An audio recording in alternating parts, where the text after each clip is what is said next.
tiles. You can see them wrapping around the top of the nose here and here in this shot of the flaps. Now, those tiles are designed to insulate the vehicle during atmospheric entry, where the temperatures can get as high as 1,500 degrees Celsius. And one of our test objectives today is to verify how those systems perform during reentry.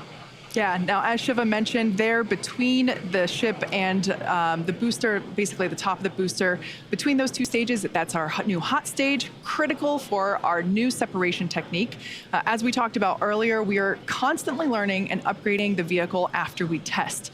Now, this is a pretty exciting first for our team, as hot staging has never before been used as part of a reusable space transportation system, let alone on a rocket with the size and power of Starship.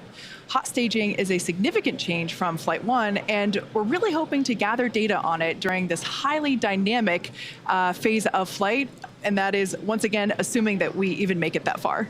Of course, let's take a closer look at what we expect hot staging to look like. Now, it occurs at about liftoff plus 2.5 minutes. At that point, the booster will shut down most of its 33 engines, leaving just 3 running, and the ship will ignite all 6 of its engines. Clamps will release, and then the ship will thrust away from the booster. Now, this is the first in-flight test of the heat shield on the top of the booster and the bottom of the ship, and of course, the first in-flight test of hot staging, and we're hoping to gather a ton of data on it today. Yeah. Now, stage separation by hot staging is somewhat uncommon in spaceflight, but it has been done before. However, today will mark the first time that a reusable space transportation system is attempting it. The Titan program did hot staging quite successfully in the early 1960s, but they were not concerned with reuse, so there was no issue when the Titan first stage took considerable damage upon ignition of the second stage engine. Now today, there is a good chance that our booster will also incur some damage from the second stage engines, but we need to test it out, see if the system can tolerate it, and collect data to learn how to do hot staging better next time, because ultimately, when successful, it could increase Starship's payload to orbit capacity by 10%. So more payload and more people to Mars. Hot staging also helps us maximize the vehicle's performance by leaving those 3 first stage engines on, so gravity can't rob us of precious velocity, or at least not as much of it. Hot staging also helps to ensure the ship's liquid propellants are at the bottom of the prop tanks, which is where we need that propellant to be in order to quickly light the ship's engines. Another reason to do hot staging, it reduces the risk at stage separation by moving to a passive stage by moving to a passive stage system, deleting parts and simplifying, meaning physics is going to be doing most of the work instead of mechanical parts that would otherwise be pushing the 2 stages away from each other. That's a great summary, Kate. And of course, stages from Flight 1. The most notable of which is the interstage here. So on Flight 1, that interstage was completely enclosed. But for hot staging, the interstage portion between the booster and the ship is going to see dramatic increases in pressure and temperature.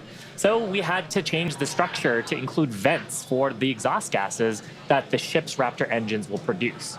Now, the 3 center engines on the ship actually gimbal, they rotate, and we're going to be gimbaling them outwards to reduce the forces that are being directly imparted on the booster and maximize the exhaust gas that's going through those vents. We've also beefed up the ship's space heat shield to withstand the higher temperatures and pressures. And for today's test, like really getting through hot staging would be a major milestone. There are some risks associated with this test, but of course, the ship and booster are going to be pretty far out over the ocean in the safety zone and far away from people. Yeah, regardless of what happens, it's going to be super exciting to watch.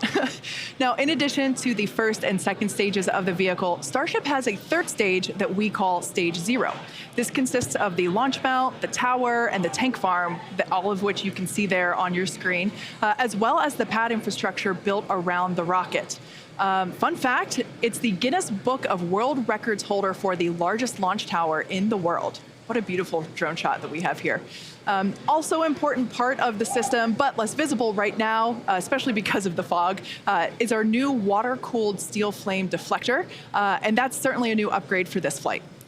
Yeah, on Flight 1, the Starship's launch pad was damaged pretty significantly during liftoff as those super heavy Raptor engines fired their full thrust into the foundation for more than 12 seconds. So now we have a new high-pressure, water-cooled steel flame deflector system.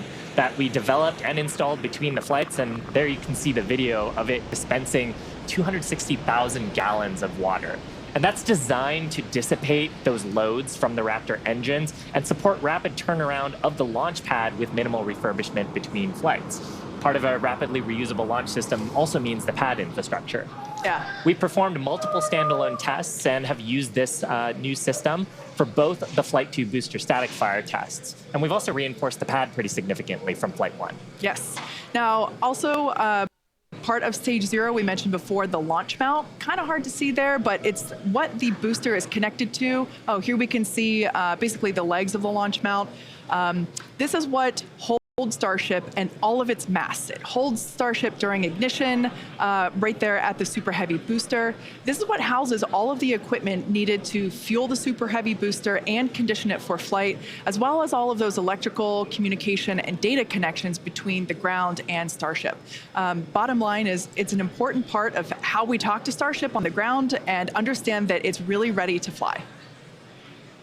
And of course, the awesome camera shot there of those 33 Raptor engines. Such a great view. We don't have that view for Falcon 9, so I love that we get it here.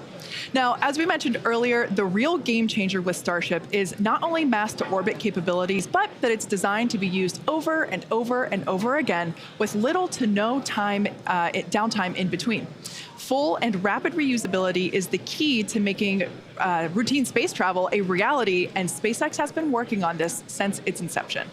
Yeah, with SpaceX's family of Falcon launch vehicles, which are the first and only orbital-class rockets capable of reflight, we started that, and Starship is going to take this even further with a reusable first and second stage. Now, while most rockets are expended after their portion of the mission, SpaceX rockets land back on Earth and are quickly returned to our hangars to prepare to refly again.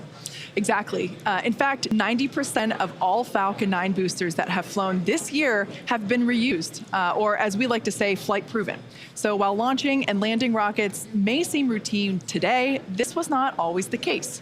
For those of you that have been following along since our early days, you know that it took us 4 attempts before we successfully launched our first rocket to orbit.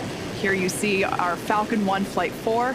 15 years ago in September, that vehicle became the first privately developed liquid-fueled launch vehicle to orbit Earth. If Falcon 1 Flight 4 had not succeeded, it would have meant the end of SpaceX. And our first successful landings didn't come easily. We had to miss the target a few times before we ultimately stuck the landing. But each of these landing attempts, how to not land an orbital rocket, were teaching us what we needed to know in a flight-like environment to get that full picture of how all the systems interacted together. Oh man, yeah, this is me trying to not get goosebumps watching this first drone ship landing. I hosted that webcast, and it was so exciting to see that iterative development approach that we took finally paid off after so many attempts of failing.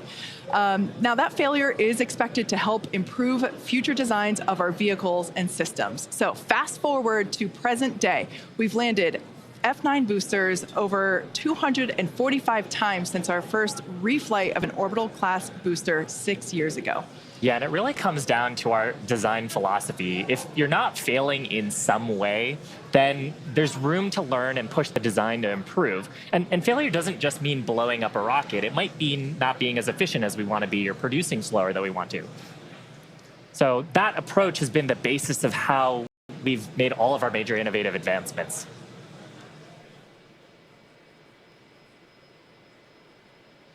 All right, now Falcon 9 has certainly come a long way, and Starship will too. But as a reminder, today is a test. We really hope to get to stage separation, but any data received will help us improve. It's the second of many future flight tests of Starship before it becomes fully operational. And these flight tests teach us about the limits of our design. They help us improve our understanding of the vehicle, and ultimately will help us to make Starship more reliable and rapidly reusable. So again, whatever the outcome and however far we get today, we can promise excitement. So why are we doing all of this? Why do we need a rocket this big, and why does it need to be reusable so quickly? And that answer goes back to SpaceX's mission, which is to make life multiplanetary. We aren't just building a new spacecraft, we're changing what it means to go to space. By building the most powerful rocket ever flown and a ship designed to carry people, cargo, habitats, satellites, and more, we're unlocking a future where our dreams of exploration will no longer exceed our grasp. And this mission continues with flights like today's integrated test. And these are flights where we're going to fail fast, but learn even faster, where each time we're going to try something new while flying something that we've improved. And ultimately, that's going to build up a fleet to fly early and often as Starship rapidly evolves to become more capable and more reliable. The first stop is our nearest neighbor, with a surface that hasn't seen visitors in more than 50 years. Under Artemis with NASA, Starship will return people back to the moon. After those first expeditions, we'll be ready to fly more people along with everything that it takes to build a moon base. Think about that. Hardware that will enable us to live on another world is sitting on a launch pad on Earth right now. And the moon is just the proving ground. When the time comes to make that leap to Mars, everything gets ratcheted up by orders of magnitude. The logistics of supporting an entire city on Mars are daunting, requiring millions of pounds of cargo flown from Earth, spread out over thousands of launches. And we just broke our own record for the number of launches in a single year, and we're going to break it again next year. Now, in the years to come, Starship is going to dwarf those figures as we bring it online and truly make life multiplanetary. But for now, anyway, as the clock counts down to today's flight test, why don't we get another status update from John? We're just over 9 minutes from liftoff as the countdown clock clicks to 0. Good news is teams aren't working any significant issues on the launch vehicle right now. Propellant loading is continuing on both the Super Heavy and the ship stages. Most recently, we began loading LOX and methane fuel into the header tanks on the Starship. And on the graphic on the left side of the screen, you can see up in the nose of the second stage, what we call Starship, are those 2 header tanks for fuel and liquid oxygen. Now that loading started at T-minus 24 minutes and will continue until approximately T-minus 5.5 minutes. Now Starship's second stage main fuel and LOX tanks are loaded for flight. And the second stage propellant that we're loading on board is going through the quick disconnect that comes out on the arm that's located at the base of the stage from the tower. Now on the Super Heavy booster, propellant loading will continue until T-minus 3 minutes. We've also configured the pad for liftoff. A little earlier in the count, the booster hold downs were commanded to unlatch. That means once the rocket has sufficient thrust to overcome its weight, it'll lift off the pad. There's no need to command the hold downs to release the rocket. As we mentioned earlier also, the ignition sequence has been slightly modified from the last flight for a more efficient liftoff. As a reminder, we ignite the engines a few seconds before T0. We don't lift off exactly at T0. We lift off a few seconds later, a couple seconds. Finally, the SpaceX team continues to check in with the Coast Guard to ensure there are no boats in the safety perimeter before proceeding with launch out over the Gulf of Mexico. Now, currently, we're coming up T-minus 7 minutes, 10 seconds to the test flight of Starship. Propellant loading is continuing on both stages of Starship. We're waiting now for the completion of loading of the header tanks in the next few minutes. The first stage is also beginning pressurization for flight while we are continuing to load propellant into it. And again, booster propellant load will finish at approximately T-minus 3 minutes. At that stage, both first and second stages are fully loaded, and we'll have the 10 million pounds of liquid propellant on board the 2 stages of Starship. Now in the next few minutes, the guidance system will perform its final alignment. We'll get the automated flight termination system that'll arm, and the final TVC checkout will be performed. We may get a view looking up at the engines as we gimbal the 13 middle engines to check them out just before liftoff at about T-minus 90 seconds. If we need to hold, it would come at T-minus 40 seconds. That's the point in the countdown where we can pause to wait for final checkouts or pressurization to complete. Or, as we're hearing right now, we're still working a few boats in the area that are headed south. And a lot of cheering here in Hawthorne. The boats are heading south, but we are still planning to hold at T-minus 40 seconds if necessary. Just amazing views of today's launch. There's nothing quite right like a launch at basically sunrise. Sunrise, I think, was just about 10 or 15 minutes ago out at Starbase. Yeah, these views are just incredible. Couldn't ask for a more beautiful day to attempt a test flight here. Again, these are live views of Starship as it awaits its second integrated flight test.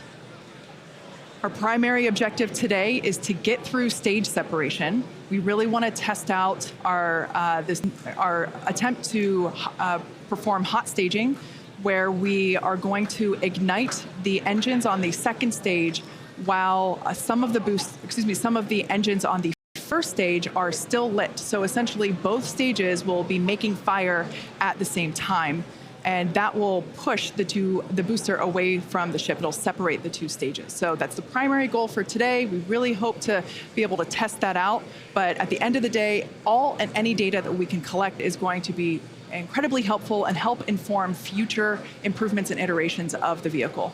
Yeah, Kate, there are other objectives for today too, assuming we get farther than stage separation. There's goals to test out how reentry goes on the ship portion. If the booster survives stage separation, then it's going to try a boost back burn and hopefully a soft landing as a sort of dress rehearsal for what it would look like on land. So everything coming up to that big design change, though, of hot staging today. Yeah, exactly. Like you were saying, that booster, it will be attempting a water landing in the Gulf of Mexico. We don't intend to recover any of the hardware for either the ship or the booster today. But that booster, yeah, we want to try and demonstrate controlled ascent through most engine cutoff. We want to try to demonstrate that hot staging separation and boost back flip, trying to basically demonstrate controlled burn and entry and that soft water landing. Like you said, it will help inform when we attempt a land landing, but we start in the water first. Exactly. Just like we did with the Falcon 9. Yeah, exactly. And just getting to hot staging, though, is going to be farther than we got on Flight 1. Yes. Flight 1, that was about as far as we got. We didn't have hot staging on that vehicle. So that's the first and foremost objective today. Get that far, hopefully. Fingers crossed. Now, one thing that's a little cool about Starship, and it's different from Falcon 9, is we can actually hold a little bit longer if we needed to than we can on Falcon 9 missions. Once we get to T-minus 40 seconds, and if we did have a hold, depending on the reason for the hold, we can hold for up to 30 minutes. And today, actually, our entire launch window is about 20 minutes, so the whole duration would cover most of our launch window. Yeah. And that's different from Falcon. Yeah, absolutely. With Falcon, we have to go exactly at T0. That 40-second hold is super helpful. If we need to, for example, we need more time to pressurize the COPVs for flight levels. Perhaps fuel. If the engineers just need to look at some of the data, see how engines are performing or the avionics. Exactly. Those checkouts, being able to have the opportunity to top off the fuel or LOX if it's not fully loaded. And, we might want to just take a few more minutes for that. So that T-minus 40-second hold can be really helpful. But we don't have that option on Falcon, so it's a little bit different here. We're just inside T-minus 2 minutes and counting. The good news right now, we're hearing it doesn't look like we're going to need to hold a T-minus 40 second as the boats are clearing out of the way. Next event coming up, TVC wiggles as we move the center engines on the first stage. You can see maybe just a little bit there. 90 seconds, wiggles are underway as we're checking out the first stage.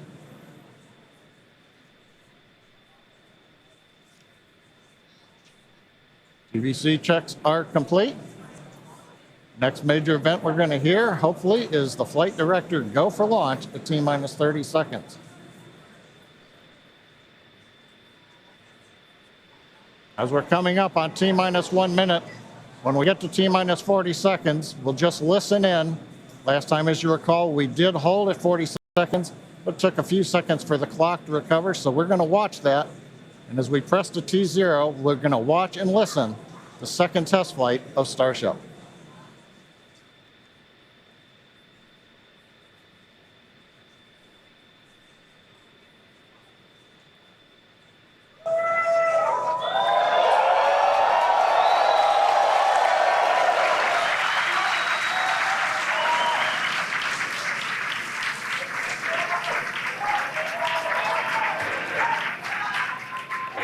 T-minus 30 seconds. Back to rapid recycle.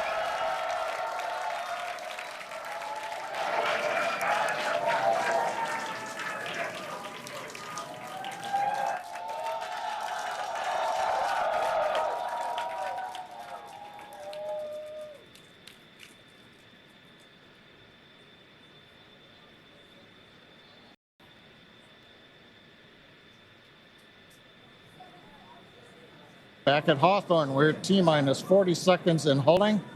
We had a rapid recycle. We've not heard anything over the countdown net as the team works both first and second stages. We're going to monitor the nets here for a minute.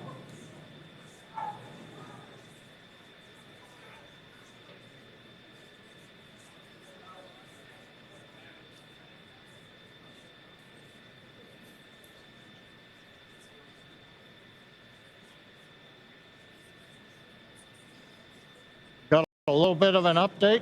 We're continuing to hold at T-minus 40 seconds. This is the normal hold point for Starship, as we talked earlier. Sounds like we're working just late pressurization on, I believe, the second stage. Team is working it.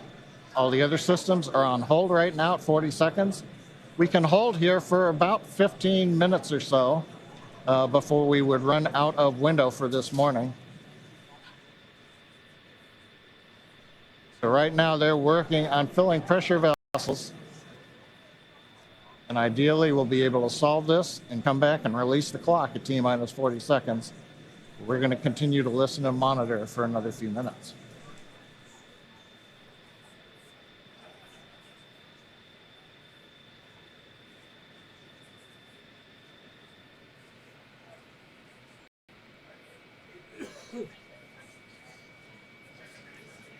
And it's worth mentioning here that don't go away.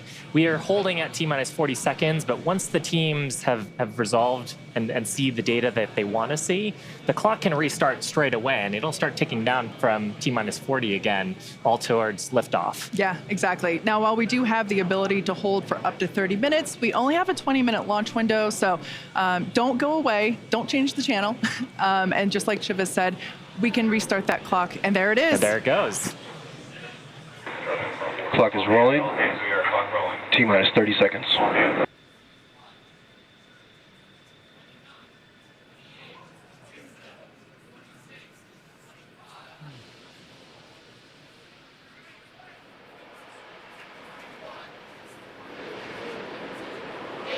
T-minus 15.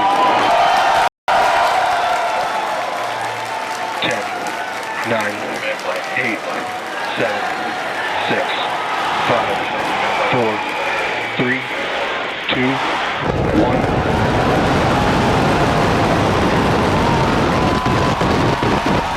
We have liftoff.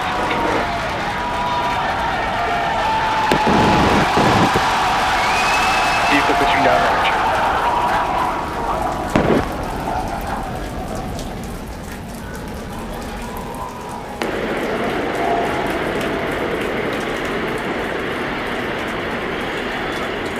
Chambers pressure nominal.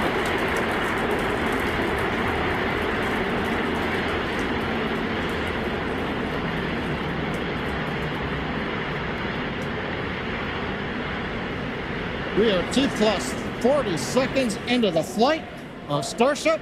33 Raptor engines powering the first stage. Power and telemetry nominal. We've heard power and telemetry nominal call out. We're heading downrange over the Gulf of Mexico.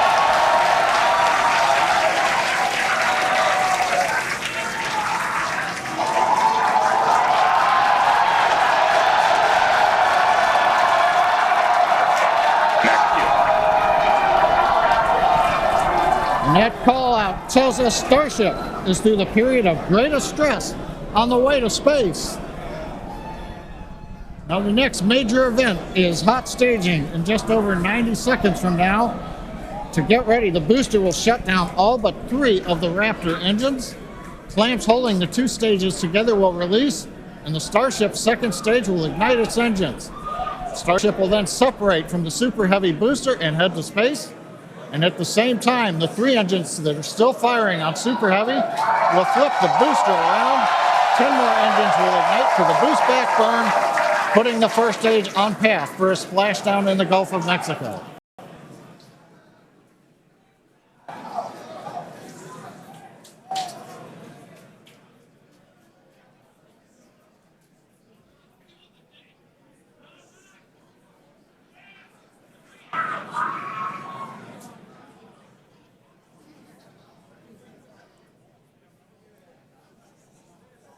Engine power continues to look nominal on 33 Raptor engines. We're about to shut down the first stage and perform staging. Let's watch and listen.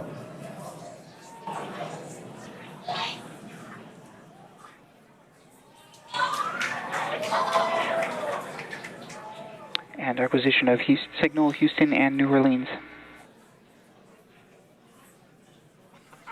Booster engine cut off.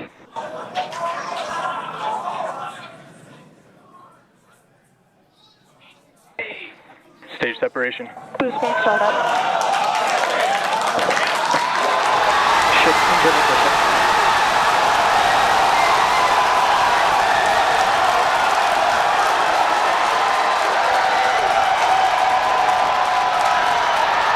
You're hearing the cheering. The first ever successful hot stage for SpaceX's Starship. Incredible views of our Super Heavy booster. And as you can see, the Super Heavy booster has just experienced a rapid, unscheduled disassembly. However, our ship is still underway with Ship all avionics, six. power and telemetry nominal. And we just heard there, ship avionics, power and telemetry nominal. All 6 engines are lit, as you can see from the GUI there at the bottom right-hand side of your screen. Now, we did know that the that hot staging was going to be incredibly dynamic. We knew that there was a chance that the booster would not survive, but we're going to take that data and figure out how we can make the booster better for the next hot stage. Yeah, that hot staging put a lot of load on the top of the booster, and of course it flipped around there, a lot of dynamic stuff happening. But ship is still going strong. And it's doing great. Right now, the ship, the second stage, is on its way. Like we said, you can see all 6 of its engines are ignited.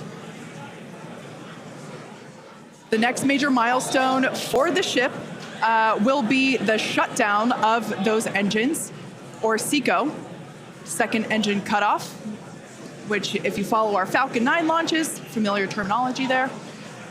So far, today has been incredibly successful, even with the RUD of the Super Heavy booster. This is amazing. Primary objective of the booster today, to get to hot staging, to get ship on its way to orbit. It did that admirably. Yeah, we definitely asked. Starship trajectory nominal. All right, great news there. That trajectory for ship is Acquisition of nominal. signal Cape Canaveral. Once again, Starship's second stage is firing those engines. And as you just heard, everything's looking good. Now, for the ship, we wanted it to survive hot staging, which, as you can see there by that little dot on your screen, it did. We also want to basically demonstrate that the successful startup of those engines, demonstrating controlled ascent, which is what it's doing right now, and eventually orbital insertion. We are hoping to basically send this around the Earth, and if it makes it this far, splash down in the Pacific Ocean, a couple hundred miles north of Hawaii.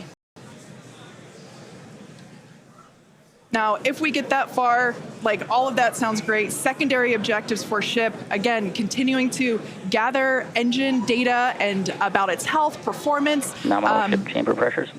Great news there. That tells us that the chamber pressures inside of the Starship, again, that's that small dot on your screen, basically the propellant pressures in the ship are looking good.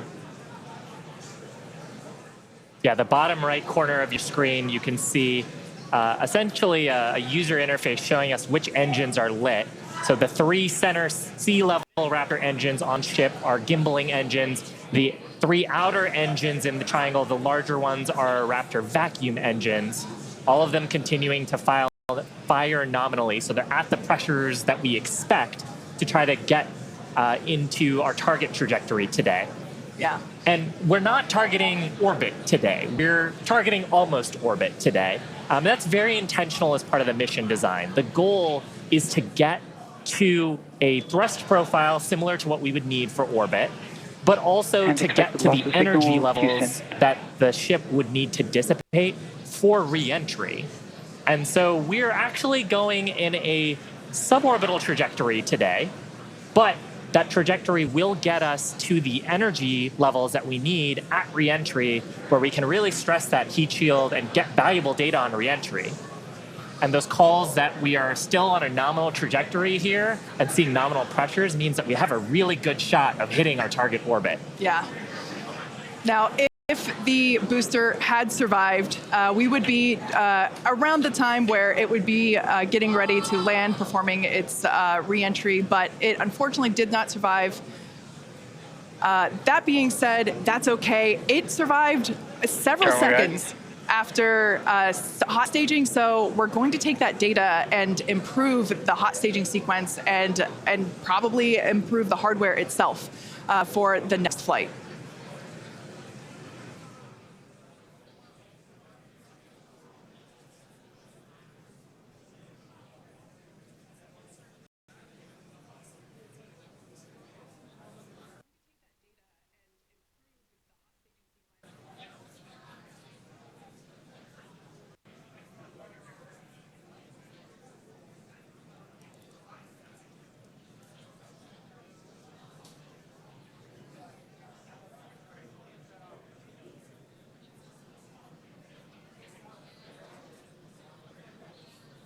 They're standing by for a call out here.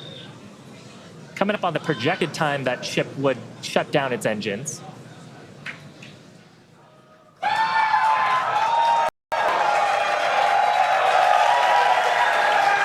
As you can tell by the excitement from the crowd here at Mission Control Center in Hawthorne, there's a great view of our Star Command Center. That's our control center at Starbase, Texas. The crowd here, Mission Control Center behind us in Hawthorne. Everyone is super exciting. What a successful day this has been so far.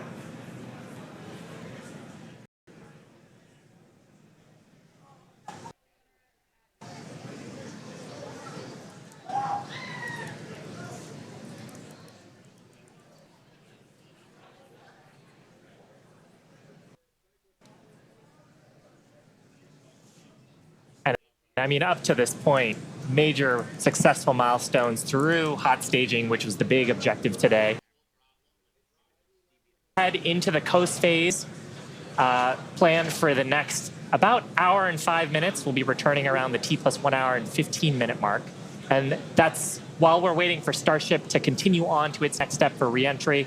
We're not totally sure what video we're going to get, and that video comes normally by overflying ground stations, but we don't have a ton along our flight path. So fingers crossed that we will get some via Starlink on this mission since we're testing that out.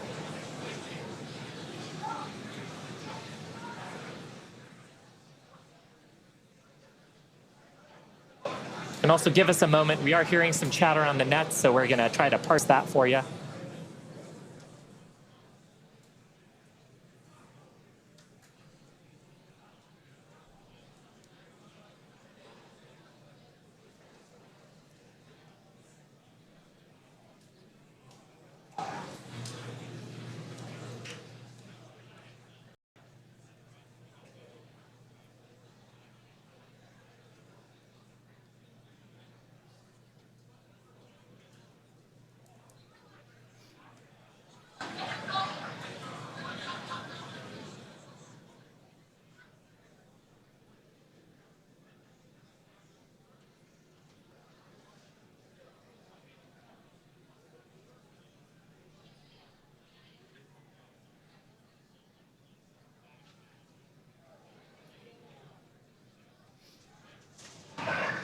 John Innsbrucker back here in Hawthorne at our webcast desk.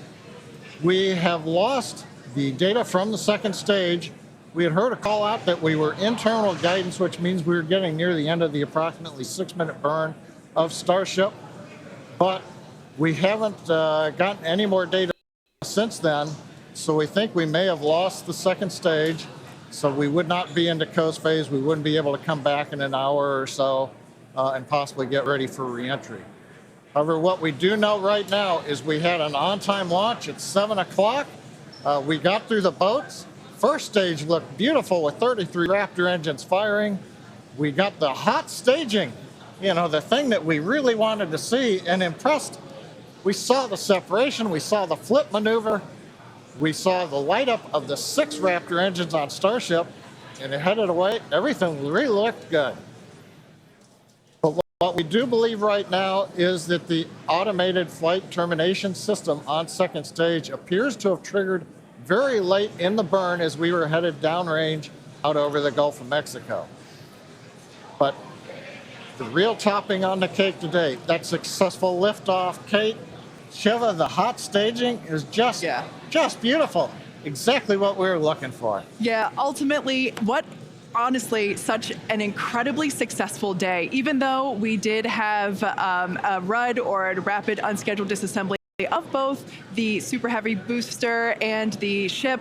That's great. We got so much data, and that will all help us to improve for our next flight. Of course, and that's why we flight test, and you can bet that there's going to be more to come. So we really do want to thank you all for joining us. Of course, we want to thank the people of Cameron County. We want to thank all the federal agencies that have supported us for our test. And of course, a huge congratulations to the entire SpaceX team on getting through this flight test today. And I think with that, we're going to sign off from here in Hawthorne. Thanks so much for tuning in, and we'll see you next time.